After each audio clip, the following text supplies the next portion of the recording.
Bueno, continuamos ahora todavía con esta de la reglamentación y como mencionamos, nos quedamos como fundamento de la actividad reglamentaria que no se cita qué artículo y ley la permiten, pero según se puede establecer como a propósito del acto administrativo, que sus posibles causas, justificaciones y su origen pueden ser que es una herencia del sistema monárquico, bajo el cual el rey poseyó la facultad reglamentaria, facultad que no le fue arrebatada por el Parlamento, y es consecuencia de la discrecionalidad que existe en la mayor parte de los campos de acción del Poder Ejecutivo, y usualmente queda a criterio de la administración pública emitir o no los reglamentos que la ley permite. También equilibrar la función legislativa, y esto supone que el reglamento contiene normas materialmente legislativas y dada la importancia que la ley tiene dentro de la vida social, no resulta conveniente dejar toda su elaboración en manos de un solo poder, sino que el Congreso debe producir lo más general y el Ejecutivo lo más específico. Manejar adecuadamente el elemento cambiante y detallista del orden jurídico, puesto que el procedimiento legislativo es más lento que el administrativo, y en virtud de esto será más expedito actualizar y precisar la aplicación de la ley. Si se permite que el Ejecutivo produzca las normas secundarias, es decir, los reglamentos. Ahora, los reglamentos internos de los órganos del Estado. Podemos decir que los entes del Estado se agrupan en los poderes ejecutivo, legislativo y judicial, los que para su organización requieren un reglamento interior, y según indica la ley, esas disposiciones, conforme a la opinión de Rafael Bielsa, no tienen generalidad. Y respecto al Poder Ejecutivo Federal, ya hemos mencionado los reglamentos interiores de las secretarías de Estado. Estos son expedidos por el presidente de la República y corresponde a cada dependencia preparar el proyecto de su ramo según prevé la Ley Orgánica de la Administración Pública Federal. Ahora, en el Poder Legislativo, esta o cada Cámara formula y emite su propio reglamento interior y es la Constitución política la que directamente les otorga la facultad reglamentaria. No obstante, tales reglamentos deberán sustentarse en la ley respectiva. La Ley Orgánica del Poder Judicial Federal asigna al Pleno de la Suprema Corte de Justicia de la Nación competencia para elaborar el reglamento interior correspondiente. La expresión estatutos, utilizada hace décadas para algunos ordenamientos internos de la Universidad Nacional Autónoma de México, se ha extendido a otros organismos paraestatales, por lo que es oportuno anotar algo acerca de ellos. Son reglamentos, pero especiales, y esto quiere decir dictados para regir un ente au- autárquico. Esto nos dice Bielsa. Y en este supuesto, se encuentra el del Instituto de Seguridad y Servicios Sociales de los Trabajadores del Estado. Y por otro lado, y en distinta vertiente, se usa el vocablo estatuto para la Ley Local Suprema del Distrito Federal, hoy Ciudad de México, y podemos decir también o hablar de la doctrina de los reglamentos autónomos, y sobre estos podemos decir que se habla de reglamentos autónomos cuando estos no corresponden al desarrollo de reglas contenidas en una ley y por supuesto son emitidos por la autoridad administrativa y nace este planteamiento de Posada y su traducción de la idea alemana de Verdnung, que es reglamento, y el del poder reglamentario del derecho francés y belga. También podemos hablar de los reglamentos de necesidad y son los emitidos por el Ejecutivo para hacer frente precisamente a una situación de urgencia. También se puede hablar como una guerra, calamidad, una calamidad pública, catástrofe, terremoto, plaga, una epidemia,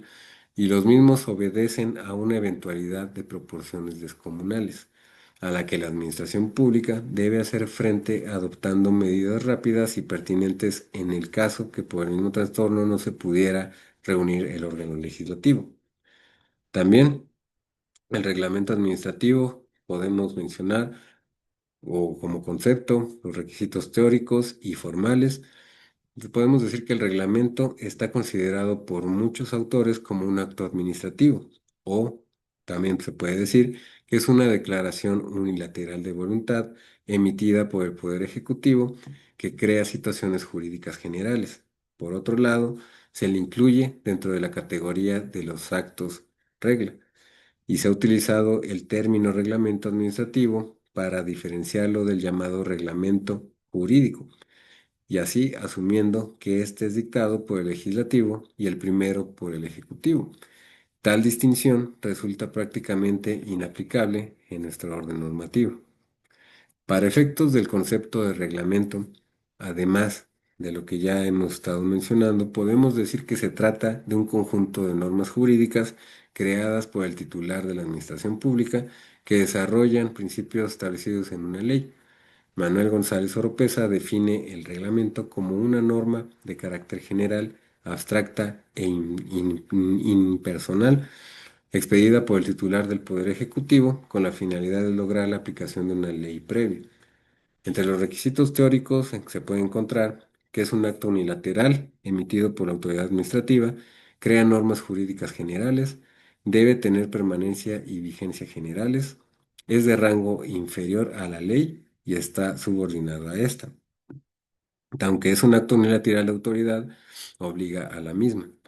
Y en el aspecto formal, sus requisitos son que debe llevar la firma del secretario de Estado o jefe de departamento a cuyo ramo compete el asunto como refrendo secretarial. También tiene que publicarse en el Diario Oficial de la Federación y su procedimiento de creación es interno, y esto quiere decir dentro de la administración pública. Ahora, las diferencias entre el reglamento y la ley, podemos decir que existen varias diferencias fundamentales entre la ley y el reglamento.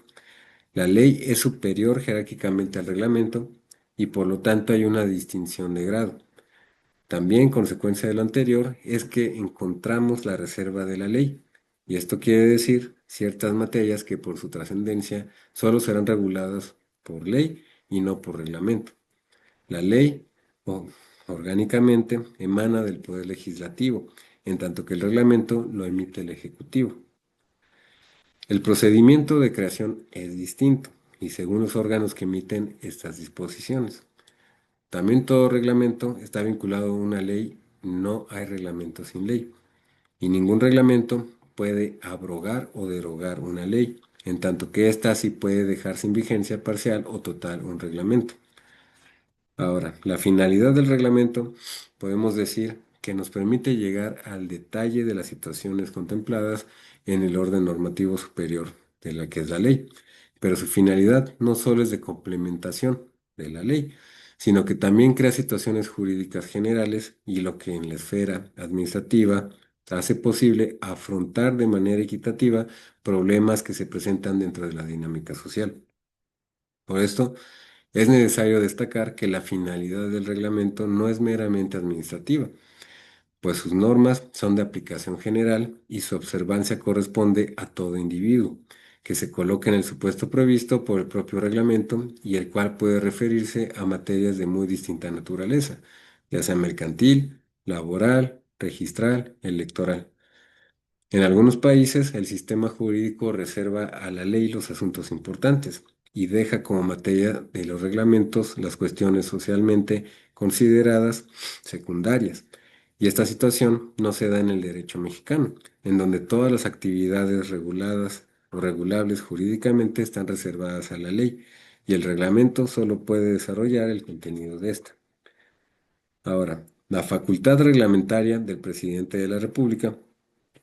podemos decir que está en el artículo 89, fracción primera de la Constitución, y nos dice que las facultades y obligaciones del presidente son las siguientes: la de promulgar y ejecutar las leyes que expide el Congreso de la Unión, proveyendo en la esfera administrativa su exacta observancia. Y esto se puede interpretar por la doctrina, la legislación y la jurisprudencia en el sentido de que el presidente posee la potestad reglamentaria y esto le corresponde, además en razón de su calidad de titular de la administración pública y como jefe de Estado y de gobierno. Ahora, sobre el derecho comparado podemos decir que la normatividad relacionada con la naturaleza y los alcances del reglamento en derecho comparado aborda una serie de aspectos, algunos de los cuales nos resultan ajenos. Y los reglamentos autónomos, los de necesidad y los provinciales, la reserva de ley, las autoridades que poseen la facultad de emitirlos, los relativos a su impugnación por medios administrativos y judiciales, etcétera, por mencionar algunos. Y como dato interesante, en razón de las dudas que aún suele suscitar la fracción primera del artículo 89 constitucional, se puede citar lo que nos dice Enrique Sayagués Lazo, perdón, que nos dice que tampoco es de recibo la doctrina que exige texto constitucional o legal expreso para admitir la existencia de potestad reglamentaria porque va contra la realidad institucional. La mayoría de las constituciones no consagran expresamente la competencia reglamentaria amplia del Poder Ejecutivo, mencionado solo los reglamentos de ejecución, y sin embargo nadie duda acerca de la existencia de esta potestad. Ahora, también podemos hablar sobre la proliferación de reglamentos emitidos por otras autoridades, pero vamos a decir que el reglamento es un medio jurídico de vital importancia en los cometidos de la sociedad, de manera tal que todos los días aumenta su número, aunque no siempre observando los requisitos que constitucionalmente le corresponden. Conforme a nuestro derecho, encontramos que no solo el presidente de la República emite reglamentos, sino que también pueden hacerlo en su ámbito de competencia los gobernadores de las entidades federativas, los ayuntamientos de los municipios, los organismos descentralizados, cuando su ley orgánica así lo prevea, y el jefe de gobierno del Distrito Federal o de Ciudad de México. A excepción de esta norma son las disposiciones que ante una situación de extremada urgencia pueda llegar a emitir el Consejo de Salubridad General en los términos de la fracción 16 del artículo 73 constitucional. Ahora, dentro de la administración pública federal centralizada, solamente el presidente de la República puede reglamentar la facultad del artículo 89, fracción primera de la Constitución General es indelegable, de tal modo que el reglamento que expida cualquier otra autoridad será violatorio de la ley suprema. Ahora, hasta aquí concluimos esta cápsula y vamos a empezar la siguiente cápsula hablándose de los reglamentos, la facultad del presidente de la República para expedirlos.